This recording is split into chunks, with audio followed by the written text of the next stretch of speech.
Welcome back to K&L Farms. I'm just going to show you a quick update on what we got going on here on the groundwork, and I'll tell you here in a minute. But remember, if you like this content, please hit the like button and the subscribe button, and I'll show you here in just a minute. But first of all, I'll get out of the frame a little bit. Remember, this is the corner post. Going to be a building. There's going to be another building right here that's going to be attached. You can see that big shop in the background.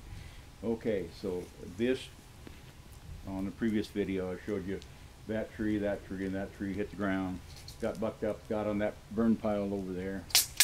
This tree right here hit the ground, got bucked up, and it's over on a cold deck. I showed you on a different video. But, yeah, this is the tree I was actually calling the problem child. This one right here, and I'll show you.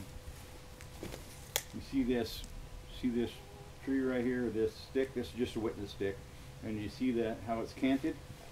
See how this is closer to me than this? That tree, the problem child tree, was leaning towards that building, big barn, and you can see the corner of it in the frame. Okay, so I needed this on the ground to proceed to go forward. Okay, so what I did was I took, and you see right here, you'll see a cutout, which I'll explain here in just a minute. Cutout right there in this log, and you can see this log in this part of the frame going away from me, and I wanted to drop it. I didn't want it hitting the barn. Didn't care where it came, just come this way. Okay, so then I took this is the notch of that. It came out of that log, and remember on another video, last video I did, I'm not a professional, I'm just showing you how I did it. And I notched this out, this piece out of that log, and then I took a jack, and I think the proper name for the jack is bottle jack, but I've always called it a house jack. And I took a bottle jack, cut that notch out, set this on here. I actually took the back cut. I took the back cut and I cut in here in this log about, I don't know, maybe 6 inches. And then I took that notch out of that, put a bottle jack in the place, because remember, see how it's leaning? I have to tip it. I have to push it that way. It has to go that way. Okay. Took the bottle jack, and then I took a face cut. I'm going to get this out of the way now that you've seen the way it was leaning. Get that out of the way.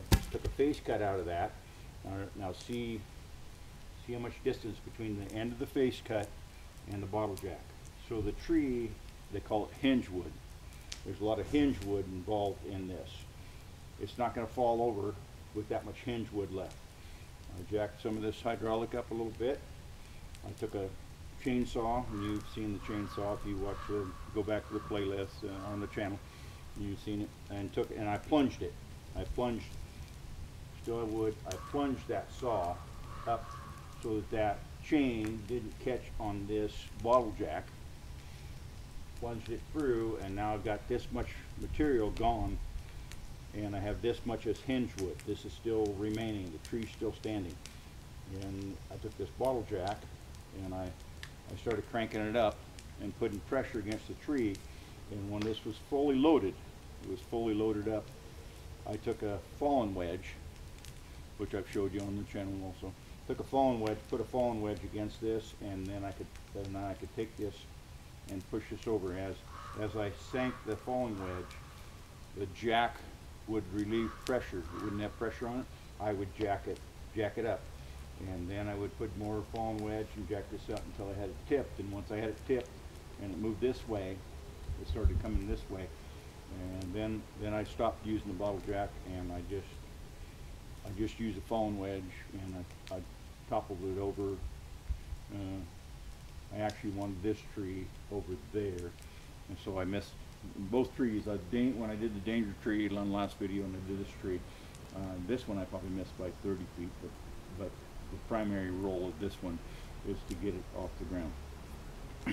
Now to move forward, now that we've got all the trees cleared out, which was kind of a project, I've still got to buck that one to length, buck that one up to length, and I'm going to leave that butt cut on with that notch because I can get something out of there. I can get some product out of there.